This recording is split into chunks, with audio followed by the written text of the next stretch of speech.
back to the channel. Today I'm going to be fitting this bucket seat that I've recently acquired from GSM Performance. As you've seen in quite a few of my videos, I enjoy a track day or two, and one of the limiting factors I'm finding when I'm out on track is that I'm sliding around in my seat. I'm having to hold myself up. I'll try and put some clips in from recent track footage so you can see what I'm talking about.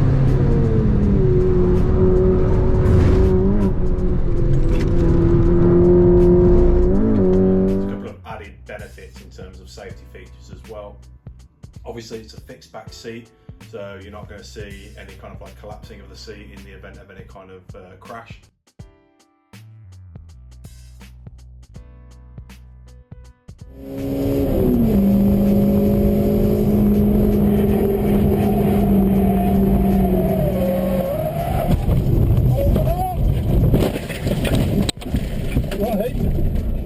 And also it's going to allow me to run some harnesses as well, which will be coming at a later stage. So there's a couple of things to deal with.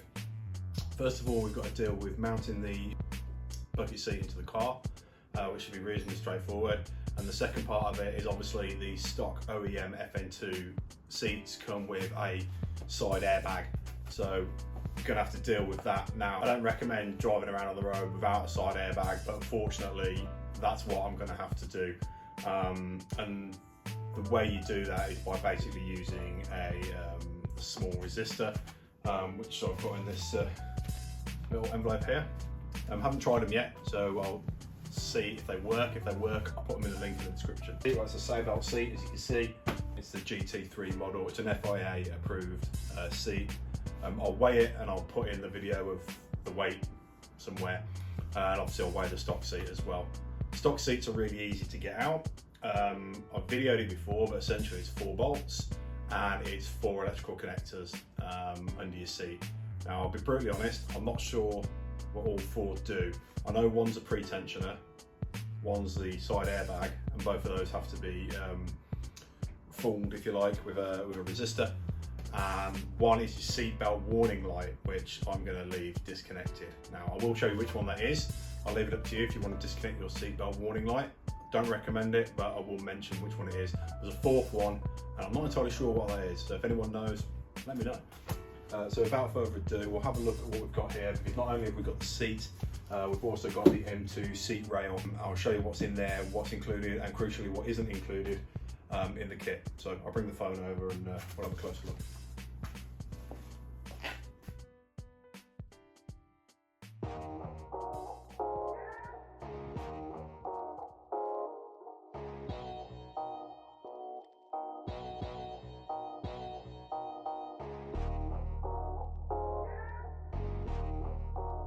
So there we have it, the Seatbelt GT3 FIA motorsport seat.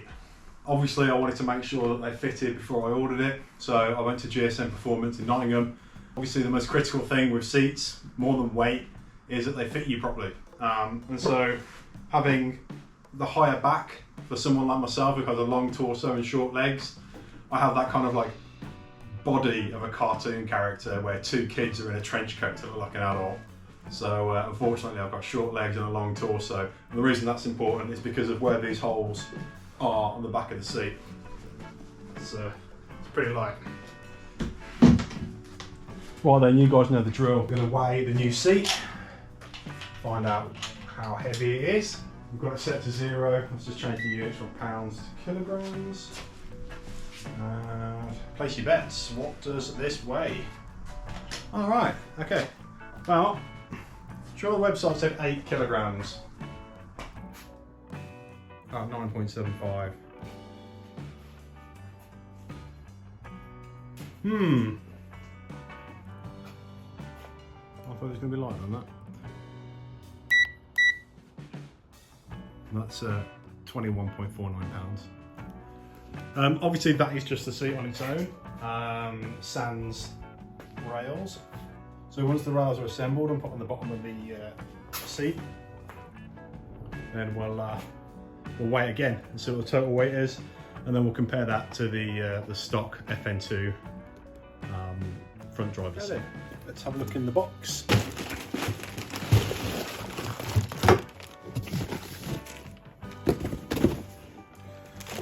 nice, so you get your front lever for, you know, sliding your rail back and forth.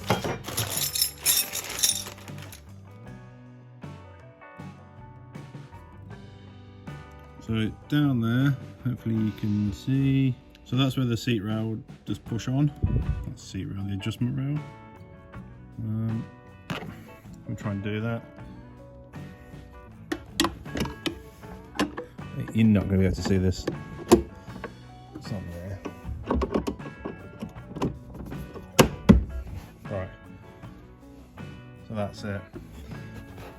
The problem is, when you now go to lift it, there's not enough space underneath for it to actually do anything. Doesn't really work.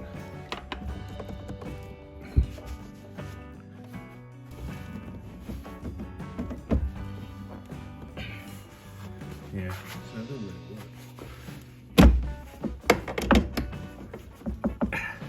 So yeah, I had loads of problems with this thing. Come on, you cunt. Oh, Jesus. I'm going to try and mount it the other way up. It fouls on this lump, which is what I was talking about earlier.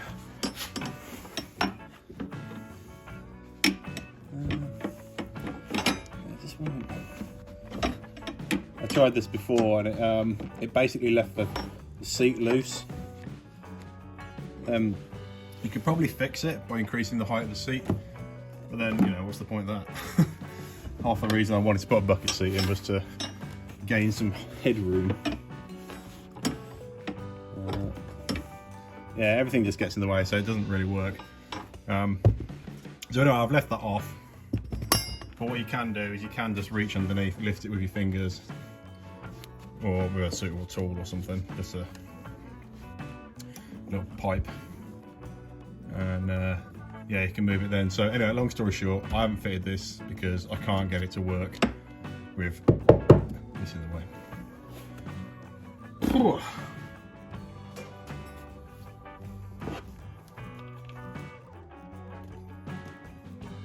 I don't suppose that's really taught you anything, but hey, there it is. Yeah. Set of brackets. There you go. 2 big ones, 2 little ones, 8 acorn nuts. These nuts. Got it! And then you get your rails.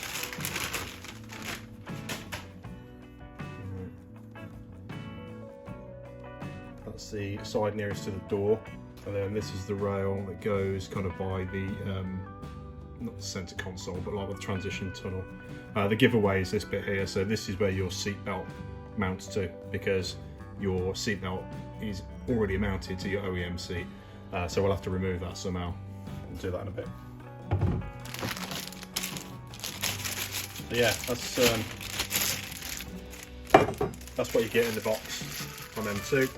Earlier as well, there are things that it doesn't come with that you might need to get. In this instance, it's the bolts that go through here that are actually attached to the seat. So I bought some. These are just M8. I've got the 10.9 hardness, which apparently is a common hardness for seat fasteners. I can put a link in the description, but basically I just bought a handful of those. So you don't get them in the pack, you have to buy them separately. And they go, if the camera can see, so basically they thread in here.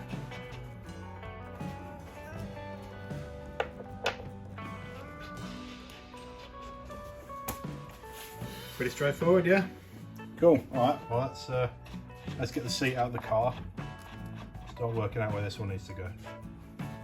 Hey guys, I've covered this before in other videos, but basically it's 4 bolts and 4 connectors to take off the seat.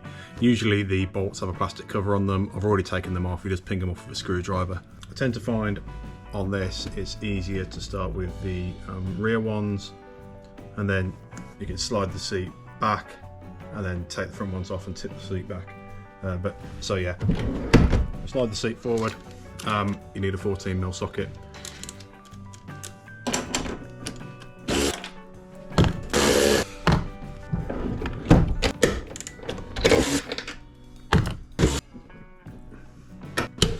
Oh, I've just thrown that across the whole floor. God damn it. So as far as tools go, that's all you need. So there's 4 of those to get out. So that now allows you to tip the seat back. And because you've already slid it back as well, it's the easiest position for it to be in. So if we just literally let the seat roll back. Don't let it go all the way back, because obviously this will be under tension. The other thing is, this is normally clipped to the bottom of your seat. So you might have to take a clip off. I've already taken it off before when I took the seat out to do the clutch master cylinder. So yeah, tip it back. You can see here this blue one I mentioned earlier on. Hopefully you can see that blue connector. That's your seatbelt warning light. So if you don't like the seatbelt warning light beeping at you when you move your car 5 feet off your drive, then that's the one to disconnect. There you go, that's it. That's all 4 connectors disconnected. Simple. That's your seat out. Weighs an absolute ton, so I'll drag it out now. Oh, bastard. Oh god, that's so heavy. What's happened? Nice. Right, I'm going to try and weigh the standard seat, see what we get. What do we think? OE on the Civic FN2 seat, what do we reckon it weighs? Try and put it back a little bit so you can see.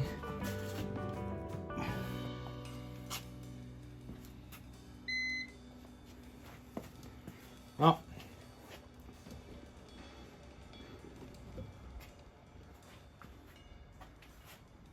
27.4 kilos, standard seat, which is 60 pounds. You absolute heifer. Yeah, excuse the garage, is an absolute tip. So 60 pounds or 27.4 kilograms. So I'm still trying to work out how to get the trying to film this one-handed. It looks like there's just a screw and 1 bolt to get the seat belt clip out.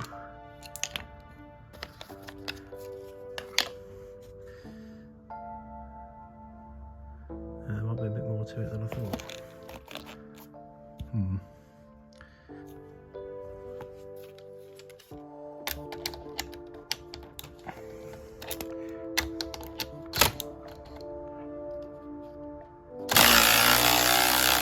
Oh, like a money machine. 50p came out.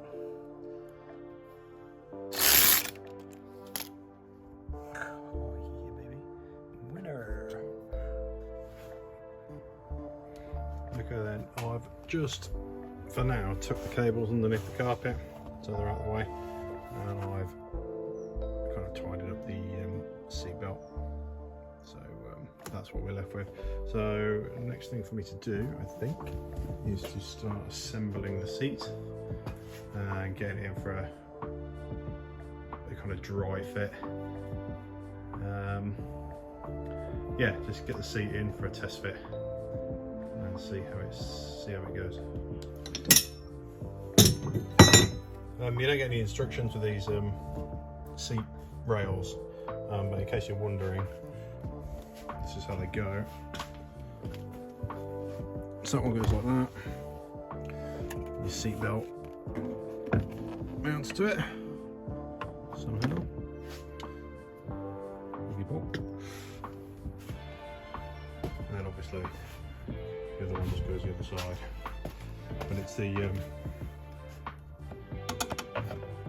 fits like that. So we've got to put the brackets on. I'm not sure whether you put the bigger ones at the front or the bigger ones at the back. I'm guessing something. I'm guessing because of where these holes are, a bit smaller at the front and the taller one at the back. So, something like yay. Yeah? Yeah, let's try it. Okay, so that wasn't videoing whatsoever. I don't know where I got to with this, but yeah, I was just chucking these brackets on loosely. I'll have to tighten everything up again, but first I want to just test it in the car.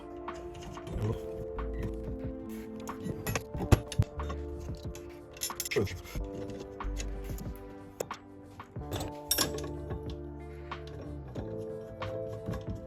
the nuts on. You see it got a bit of adjustment for width. Not crush through it compared to this fucking. Oh, you gotta love the aftermarket, ain't you? And the threads fucking bollocks.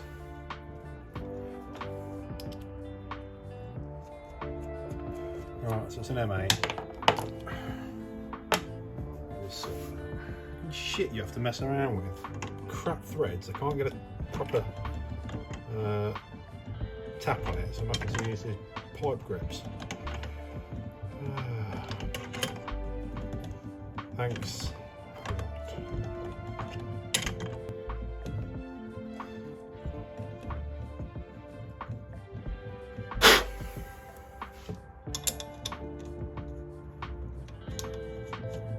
That's better. If you're wondering what that tap was, it's the same as the bolt. It's M8 by 1.25. Shouldn't have to do that, but you know, it is what it is. Right then guys, so next thing to do is just to attach this to here. So I'm going to do that, probably won't be able to video it, but you get the idea.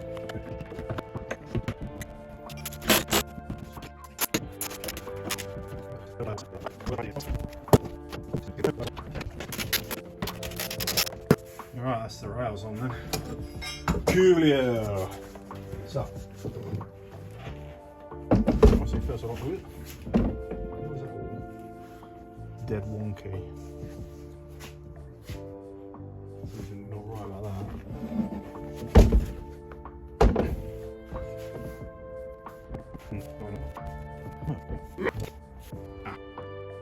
So this is the seat with the rails attached.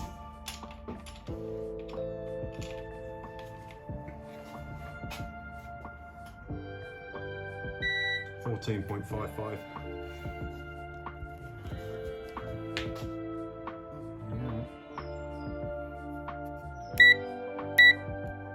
What? Oh, I zeroed it. For fuck's sake. Hello. Oh, damn it.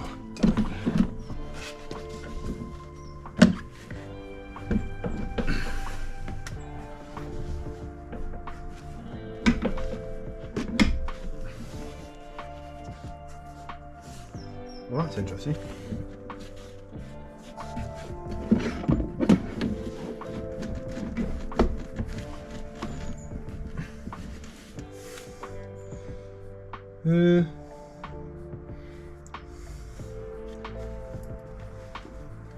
What?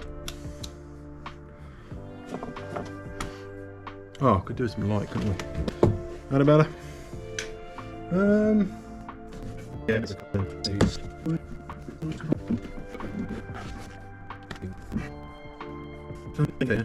Welcome to the world of tomorrow!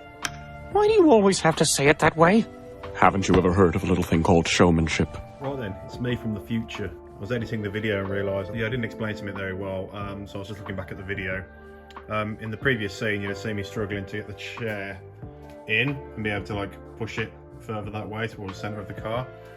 So the reason was the gap between the centre console and the seat is really narrow, and normally you'd have like a plastic shroud around your seatbelt here.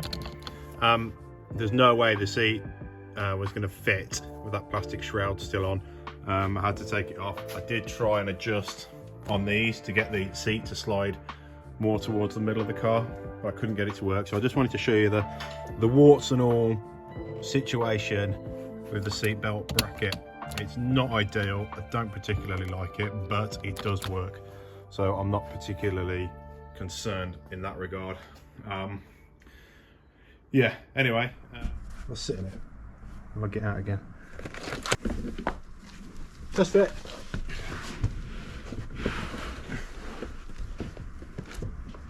Oh wow.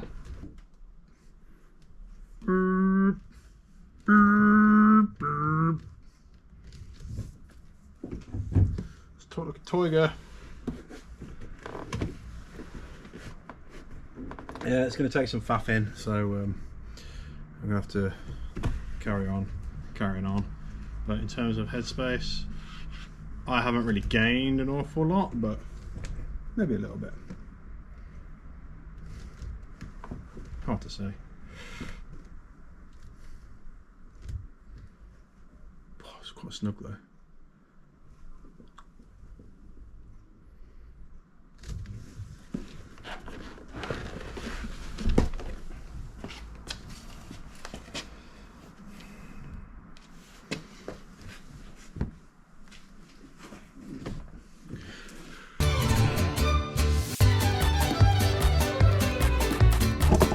I did not take suitable precautions, and now I've just fucked it. Because I've just hit the flexible drill bit.